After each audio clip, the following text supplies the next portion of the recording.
Police হেল্পলাইনে হঠাৎ করে বেজে উঠল ফোন। ফোনের অন্য প্রান্তে শোনা গেল ভাঙ্গা ভাঙ্গা গলায় অভিযোগ। পুলিশের কাছে এক শিশুর দাবি, তার মাকে গ্রেপ্তার করে নিয়ে যাওয়া হোক। ফোনের অপর প্রান্তে থাকা পুলিশকর্মী কারণ জানতে চাওয়ায় কচি গলায় শিশুটি বলে ওঠে, মা খুব খারাপ, তাই মাকে নিয়ে যাও। মার্কিন সংবাদ মাধ্যম CNN জানিয়েছে, আমেরিকার উইসকনসিনের বাসিন্দা 4 বছর বয়সী এক শিশু সম্প্রতি 911 নম্বরে ফোন করে তার মাকে ধরে নিয়ে যাওয়ার আবেদন করে। মায়ের অপরাধ জানতে চাওয়ায় ফোনে শিশুটির মাকে বলতে শোনা যায়, তার ছেলের আইসক্রিম তিনি খেয়ে ফেলেছেন। এই অপরাধের জন্যই তার ছেলে পুলিশকে ফোন করেছে। চেষ্টা করেও তাকে আটকানো যায়নি।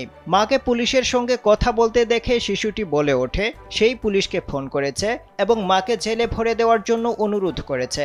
স্যান্ডেলিনা সো, রূপচর্চায় আভিজাত্য। এই ঘটনা শোনার পর শিশুটির সঙ্গে দেখা করার ও তার অভিযোগ শোনার লোভ সামলাতে পারেনি পুলিশ কর্মীরা। তারা সোজা গিয়ে হাজির হন ওই শিশুর বাড়িতে। সত্যি পুলিশ এসে যখন তার মাকে নিয়ে যাওয়ার তোড়জোড় শুরু করে, তখন নিজের মত পাল্টায় শিশুটি।